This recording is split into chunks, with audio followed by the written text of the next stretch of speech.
அது எப்படிடா போன வாரம் வரைக்கும் கட்டா குஸ்தி இதய முறையின்னு ஃபயர் விட்டு இருந்தவங்கன்னா ஏன் முந்தா நாள் வரைக்கும் எஃப்ஐஎஃப் ஃபுட்பால் மேட்சுக்காண்டி ஃபயர் விட்டு இருந்தவங்கன்னா நேற்று நைட்ல இருந்து திடீர் சமூக பரவல மாறிட்டாங்க. எனக்கு ஒரே ஷாக். என்ன கேட்டீங்கன்னா நேற்று நைட்டு தான் நீட்டை கொண்டு வந்துருக்காங்க. இது நம்மளுக்கு தெரியாம போச்சு பாருங்களேன். அவங்களுடைய இந்த கட்டமை உணர்ச்சியெல்லாம் பார்க்கும்போது எனக்கு அப்படியே சிறுத்துட்டுனா பார்த்துடுங்க. இதுல வேற சில பேர் வடக்குன்னு கிண்டல் பண்ணோம், வடக்கெல்லாம் கல்வி உரிமைக்காக போராடிட்டு இருக்காங்க. ஆனா நம்ம தமிழ்நாட்டுல ஜனநாயக படம் பார்க்கலாம் தற்கொலையில ஓடிட்டு இருக்கு அப்படின்ட்டு அந்த சில பேர்ட்ட எனக்கு என்ன கேட்கறது வந்துச்சுன்னா, ஏப்பா சமூக போராளிகளா, நீட்டு என்ன நேத்தா வந்துச்சா? இவ்வளவு நாளா என்னப்பா பிடிக்கிட்டு இருந்தீங்களா? போன 5 வருஷம் ஆண்டாங்கல்ல, அவங்க நாங்க வந்தவங்க நீட்டை ஒழிச்சிருவோமாக்கும், அதை ஒழிக்கிறதுக்கான ரகசியம் எங்கிட்ட தான் இருக்காக்கும் அப்படிலாம் சொல்லிட்டு இருந்தாங்களா? ஏன் அப்பெல்லாம் எதுவுமே நீங்க வந்து பாத்தீங்கன்னா போட்ட பண்ண இல்லையே? ஏன் வடக்க அவனுக்கு அரிப்படுத்தாதான் உங்களுக்கு அரிப்படுக்குமா? அவங்க போட்ட பண்ணதான் நீங்களும் போட்ட பண்ணுவீங்களா? ஏன் உங்களுக்கு சுயமா சிந்திக்கிற புத்திலாம் கிடையாதா? ஏன் போன 5 வருஷத்துல நீட்டே இங்க தேர்வு நடக்கலையா? அப்பெல்லாம் எங்க போனீங்க? இங்க தமிழ்நாட்டுல சமூக போராளிகள்லாம் இன்னைக்கு ஏன் இவ்வளவுக்குள்ள நான் கொந்தளிச்சு பேசுறேன்னு கேட்டீங்கன்னா, இன்னைக்கு மாலையில இப்ப நடந்துட்டு இருக்கு. தமிழ் திரையுலக சார்பில் வந்து பாத்தீங்கன்னா திட்டில் சமூக போராளிகள் சேர்ந்து நீட்டுக்கு எதிராக பாத்தீங்கன்னா இன்னைக்கு எக்மோர்ல ஒரு போராட்டத்தை முன்னெடுக்காங்க. அதுல யார் வந்து திட்டில் சமூக போராளிகள் அப்படின்னு கேட்டீங்கன்னா, குறிப்பா அவங்களுக்காக இந்த வீடியோ பதிவு. ரொம்ப நாளா இந்த 3 பேரை பத்தி பேச வச்சிருந்தேன். யாரு கேட்டீங்கன்னா, மாரி செல்வராஜ், அமீர், இவரு வெச்சிமாறன், இவங்கெல்லாம் பாத்தீங்கன்னா சேர்ந்துக்கிட்டு தமிழ் திரையுலக சேர்ந்து நாங்க வந்து ஒரு போராட்டம் பண்றோம். அதுலயும் மாரி செல்வராஜ் சொல்றாரு, அதாவது அதிகார வர்க்கம் எங்கெல்லாம் பாத்தீங்கன்னா அடக்குமுறையை கையாளுதோ அங்கெல்லாம் நாங்க குரல் கொடுப்போம் அப்படின்னு சொல்லிட்டு நான் இந்த 3 பேர்ட்டும் கேட்கிறேன், ஏப்பா திடீர் சமூக போராளிகளா, உங்களை தான் ரொம்ப நாளா தேடிட்டு இருக்கேன். ஏன்னு கேட்டீங்கன்னா, எப்பவுமே திமுக ஆட்சி காலத்துல உங்களோட குரல்கள் எங்கேயுமே ஒழிக்க மாட்டேங்குது. அது எப்படி? திமுக ஆட்சி இல்லாம வேற யாருடைய ஆட்சி வந்தாலும் நீங்க எல்லாம் சமூகத்தில் நடக்க பிரச்சனைக்காக, மக்கள் பிரச்சனைகளுக்காக ஓடோடி குரல் கொடுக்க ஓடுங்க. அது எப்படி? ஏன்னா நீங்களாம் ஒரு சரியான திமுக கொத்தடிமைகள். அதாவது கடந்த திமுக ஆட்சி காலத்துல வேங்கவேல பிரச்சனையில இருந்து மக்களுக்குண்டான பிரச்சனை, அண்ணா யூனிவர்சிட்டி பெண்கள் பிரச்சனை வரைக்கும் எவ்வளவு பிரச்சனைகள். அது விடுங்க, அப்பவுமே நீட் தேர்வு பிரச்சனை வந்துச்சு. ஆனா அப்பெல்லாம் ஒரு வார்த்தை கூட இருக்கிற தெரியாம இருப்பாங்க. ஆனா திமுக எதிர்கட்சியா வந்துட்டா போதும், இவங்களுக்கு அப்படியே சமூக அக்கறை, மக்களுக்கான பிரச்சனைகளுக்கான நீதி கேட்டு போடலாம் பொத்துக்கிட்டு வந்துடும் இந்த திமுக கொத்தடிமைகளுக்கு. நான் வந்துட்டு கரெக்டா கேட்கிறேன், ஏன் வந்துட்டு வடக்கன்ஸ்ல வந்து பாத்தீங்கன்னா நேரத்துல இருந்து போராட்டம் பண்ணலையே? அவங்க கடந்த ஒரு வாரத்துக்கு மேல போராட்டம் பண்ணிட்டு இருக்காங்கல்ல? ஏன் அன்னைக்கெல்லாம் வந்து பாத்தீங்கன்னா உங்களுடைய போராட்டத்தை அறிவிக்காம கரெக்டா இன்னைக்கு வந்து அறிவிக்க வேண்டிய எதுக்கு? இன்னைக்கு அப்படி இன்னும் கெடுக்கப்படி உங்களுக்கு இன்னைக்கு வந்து உங்க போராட்டத்தை அறிவிச்சே ஆகணுமா? அப்படியே உணர்ச்சி தூண்டியே ஆகணுமா? ஏன்னு கேட்டீங்கன்னா, இன்னைக்கு தானே ஜனநாயக படம் ரிலீஸ் ஆகுது. சோ இங்க ஆளுங்கட்சி முதலமைச்சர் விஜயகாந்த் தானே, அவருடைய படம் தானே. அப்ப அதுக்கு எதிராக ஏதாவது சரி பண்ணல. இவங்க எல்லாம் வந்து அப்பட்டமான திமுக கொத்தடிமை. இவங்களுடைய சுய பத்தியாவது இன்னைக்காவது முதலமைச்சர் விஜயகாந்துடைய கட்சிக்காரங்க சரி, ஆதரவாளர் சரி, அது நீங்க யாரா இருந்தாலும் உண்மையை புரிஞ்சுடுங்க, மனசாட்சிப்படி பேசுங்க.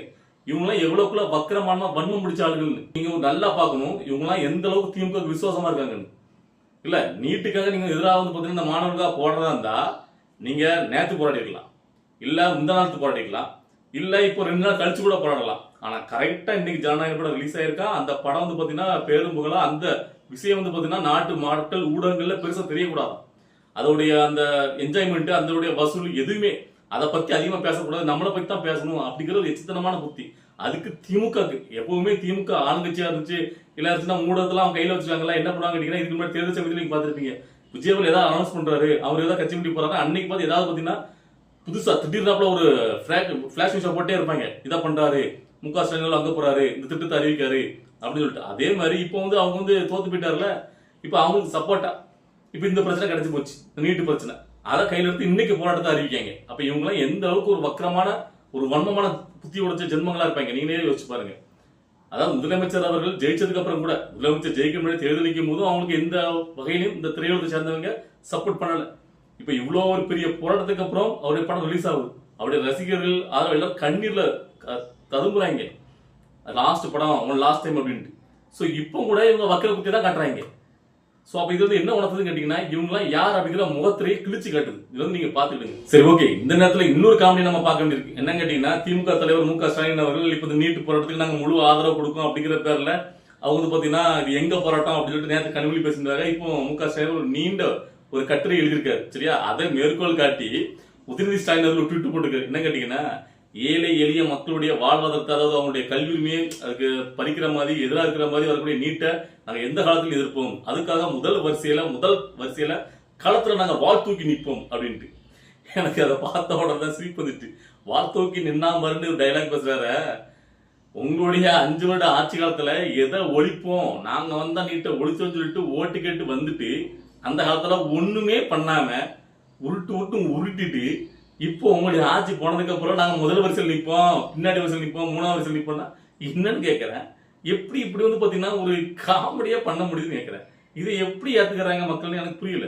அதை சொல்லியே ஓட்டு கேட்டவர் முதலமைச்சர் விஜய் அவர்கள் எந்த இடத்துலயும் நீட்டை நான் ஒழிப்பேன் அப்படின்னு சொல்லவே இல்லை.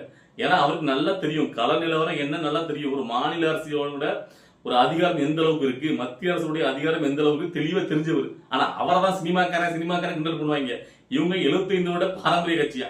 ஆனா வந்து பாத்தீங்கன்னா அதுவே தெரியாம மக்கத்தனமா பாத்தீங்கன்னா ஒரு அறிவிப்பை கொடுத்துக்கிட்டு கடைசியா நிறைவேற்ற முடியாம ஏமாத்திட்டு இப்போ வந்துட்டு பாத்தீங்கன்னா தமிழக அரசு அதுக்கு எதிராக போட மாட்டேங்குன்னா அவர் தான் தெளிவா சொல்லிட்டாரா அதை மாநில பட்டியல் கொண்டு வரதான் அதுக்கு ஒரே தீர்வுன்ட்டு அப்புறம் இருக்க போராடணும். அதுக்காக அதுக்கு எதிர்ப்பு காட்டலாம் கிடையாது.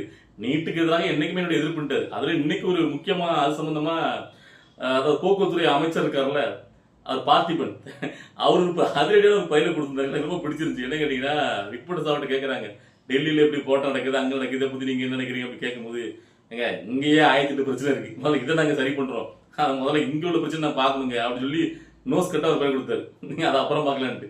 சோ அது கரெக்ட். நான் இதை தான் வந்து வரவேற்கிறேன். நம்ம தமிழ்நாட்டுல தமிழ்நாட்டுடைய 1008 பிரச்சனை வந்துட்டு இருக்கு. நீட்டு பிரச்சனைங்கிறது தமிழக அரசாக தீர்க்கப்படக்கூடிய பிரச்சனைனா முதல்ல அதுக்கு நம்ம இது பண்ணலாம். ஓகேவா, இந்த பிரச்சனை இருக்கு, இதுக்கு சட்டபூர்வமாக என்ன தீர்வோ அதை நோக்கி நம்ம பயணிப்போம். அதை விட்டுட்டு இப்போ தமிழ்நாட்டுல எல்லாம் எதுவுமே பிரச்சனையே கிடையாது, எல்லாம் நல்லா இருக்கிற மாதிரி அங்க டெல்லியில கற்பாம்பூச்சி அதை வந்து போராட்டத்தை அறிவிக்காங்க அந்த கட்சிக்காரங்க. அதுக்கு பயங்கரமா கொந்தளிச்சுக்கிட்டு இங்க இருந்து தமிழ் துறையில இருந்து டிஎம்கே கட்சியில இருந்து கொத்தூசி எல்லாம் போயிட்டு ஆதரவு. சரி அங்க போய் ஆதரவு கொடு, எதுக்கு தமிழ்நாட்டில் வந்து போராட்டம் பண்றீங்கன்னு கேட்கிறேன். அதாவது நம்ம இப்படி பேசுறதுனால சில பேருக்கு அப்போ வந்து இப்போ தமிழ்நாட்டை மத்திய அரசு எதிர்த்து நாங்க போராட்டம் பண்ணக்கூடாதா சில பேர் அன்னைக்கெல்லாம் கமெண்ட் போட்டிருக்காங்க. நல்லா போராட்டம் பண்ணு வேண்டாங்கல்ல. ஏன் இந்த மாதிரி போராட்டங்கள்லாம் திமுக ஆட்சி காலத்துல போடல? நல்ல யோசிச்சு திமுக இப்ப ஆட்சியில் இருக்குன்னா இப்படி உங்களை போராட்டம் விடுவாங்களா? போராட்டம் விடுவாங்கல்ல? நான் கேட்கிறேன். தமிழ் திரையுலகத்தை சேர்ந்து இப்ப ரஞ்சித் ஆகட்டும், மாரி செல்வராஜ் ஆகட்டும், வெற்றிமாறன் ஆகட்டும், இப்படி ஒரு போராட்டத்தை அறிவிச்சு நிற்பீங்களா? என்னைக்காவது திமுக ஆட்சியில எந்தாவது ஒரு மக்கள் போராட்டத்துக்கு இப்படி நீங்க முன்னாடி இருக்கீங்களா? சொல்லுங்க பார்ப்போம். மனசாட்சி தொட்டு சொல்லணும். ஏன்னு கேட்டீங்கன்னா பண்ண மாட்டாங்க. இவங்க முழுக்க திமுக கொத்தடிமைகள். அது மட்டும் இல்லாம பாஜக என்ன கொண்டு வந்தாலும் அதை எதிர்க்கணும் அப்படின்ட்டு ஒரே நிலைப்பாடு இருக்கக்கூடியவங்க. மற்றபடி இந்த மக்கள் நலன் மண்ணங்காட்டி நலன் எதுவுமே கிடையாது.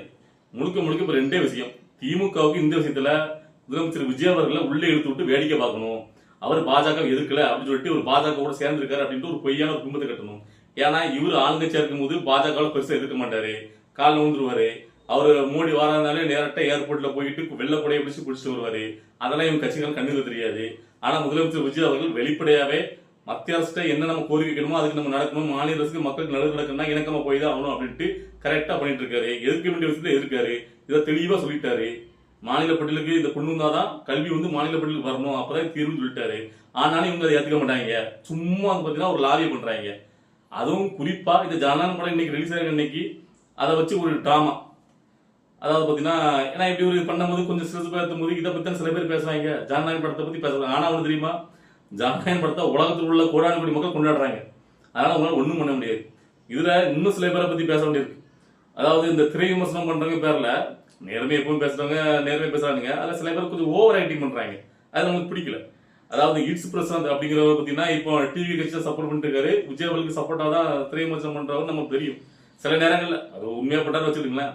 ஆனா இன்னைக்கு கொஞ்சம் ஓவர் ஆக்டிங்கா இந்த படத்தை பத்தி நெகட்டிவ் ரிவ்யூவா சொல்லிட்டு இருக்காரு.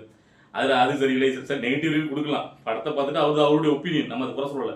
ஆனா சில இடங்கள்ல பாபி தியோல் இப்படி பண்றாரு, அது அப்படி இப்படி இருக்கணும். அதாவது நான் வந்து ஹச்சினத்தை என்னமோ நினைச்சேன், அவர் இப்படி காட்சி எப்படி வச்சுட்டாரு, அப்படி வச்சுட்டாரு, இது இப்படி பண்ண வேண்டியதானே, இங்கே வச்சு இப்படி அப்படின்னு ஒரு டைரக்டர் ஹச்சினத்துக்கு இவரு தான் அட்வைஸ் கொடுக்குறாரு. நான் கேட்கறேன், நீ வேணா தனியா ஒரு படம் எடுத்து காட்டாமப்பா.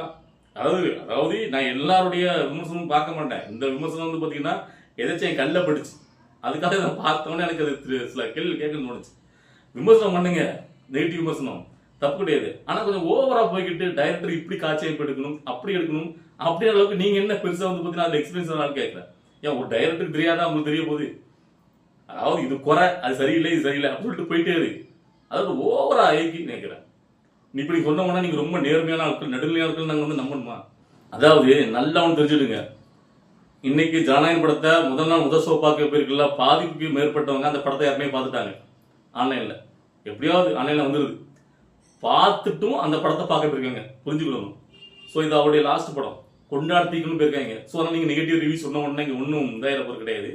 இருந்தாலும் அவருடைய லாஸ்ட் படங்கிறதுனால ஓரளவு கண்ணியமாவது ஒரு ரிவ்யூ சொல்லிட்டு போகலாம். சரி, ரிவ்யூ கூட நீங்கள் ஓப்பனாக சொல்லுங்க, ஆனால் அது ஓவராக போய்கிட்டு அதை இப்படி பண்ணணும் அப்படி பண்ணு சொல்லும் போது அது நம்மளுக்கு கொஞ்சம் ஓவர் ஆக்டிங்காக தெரிஞ்சு, அதனால தான் நான் இதை சொல்லணும்னு நினைக்கிறேன். சரி, ஓகே, யாரை விட என்ன பண்ணிட்டு போட்டும். முதலமைச்சர் விஜய் அவருடைய இந்த படம் எப்படி இருந்துச்சுன்னு நிறைய பேர் கமெண்ட் சொல்லிட்டீங்க. நான் நல்லா இருக்கு, நானும் பார்க்குறேன். ஆனால் சில பேர் வந்து பார்த்தீங்கன்னா சரியில்லை, கொஞ்சம் வந்து மொக்கையா இருக்கு அப்படிங்கிற மாதிரி ரிவ்யூ கொடுத்துருக்காங்க. எது எப்படியோ இது படத்துக்கானது கிடையாது. அவர் படத்தை விட்டு அரசியல் வந்துட்டாரு, ஓகேவா?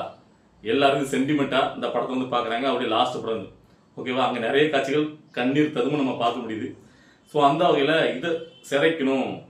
இதை வந்து பார்த்தீங்கன்னா அவருடைய கடைசி படம் பெருசாக ஓடலை, அதை பற்றி பெருசாக யாரும் கண்டுக்கல. இன்னைக்கே பாலிமர் நியூஸ்கார ஒரு நியூஸ் எடுத்து போட திருத்தணியில் அங்கே ஆளே வராமல் ஒரு காட்சியை ரத்து பண்ணிட்டாங்க அப்படின்ட்டு. அப்போ அவனும் எந்த அளவுக்கு வன்மமாக இருக்கான் பாருங்க, அவனும் யாரோட கைவிடின்னு தெரிஞ்சு பாருங்க. முதலமைச்சர் விஜய் படத்துக்கு அங்கங்கே அலமோது கூட்டம். இவன் என்னன்னா காட்சி வர சிறப்பு காட்சி ரத்து பண்ணிட்டாங்க. ஆனா அதுக்கு உண்மையான காரணம் என்னங்கிறத அவன் போட மாட்டேங்கான். ரசிகர்கள் வராதனால காட்சியை ரத்து பண்ணிட்டாங்கன்னு போடுறான். அப்ப எந்த அளவுக்கு வன்மமா இருக்கான்னு பாருங்க. அவர் முதலமைச்சர் ஆனதுக்கு அப்புறம் வன்மம் தீரல, இப்பதான் அதிகமாயிருக்கு. இதுக்கு இந்த சில துரோகிகள் அவங்களுக்கு உதவியா இருக்காங்க. அதாவது நான் வந்து விஜயாவுக்கு சப்போர்ட்டான ஆட்கள் அப்படிங்கிற பேர்ல இருக்கிறவங்க. இப்ப அவர் கூட இருக்கிற விசிகேல இருந்து அப்புறம் கம்யூனிஸ்ட் கட்சியில இருந்து எல்லாம் பாத்தீங்கன்னா இப்ப அந்த போராட்டத்துக்கு ஆதரவு கொடுத்து தெரிவிச்சுக்கிட்டு போராட்டம் பண்ணிட்டு இருக்காங்க சென்னையிலேயே. அதாவது இந்திய கம்யூனிஸ்ட் கட்சிக்குள்ள உட்காந்துக்கிட்டு தான் இன்னைக்கு போராட்டம் பண்றவங்க ஜனநாயக படத்துக்கு எதிராக பேசுறாங்க. பார்த்துடுங்க, எல்லாத்தையும் நான் மக்கள் முன்னாடியே வைக்கிறேன். யார் யார் எப்படிப்பட்டவங்க நீங்களே தெரிஞ்சுடுங்க. உங்களுடைய கருத்துக்களை கமெண்ட்ல பதிவு பண்ணுங்க. அடுத்த கட்ட அரசியல் நிகழ்வு 10 வீடியோ வரும், வெயிட் பண்ணுங்க. பாய்.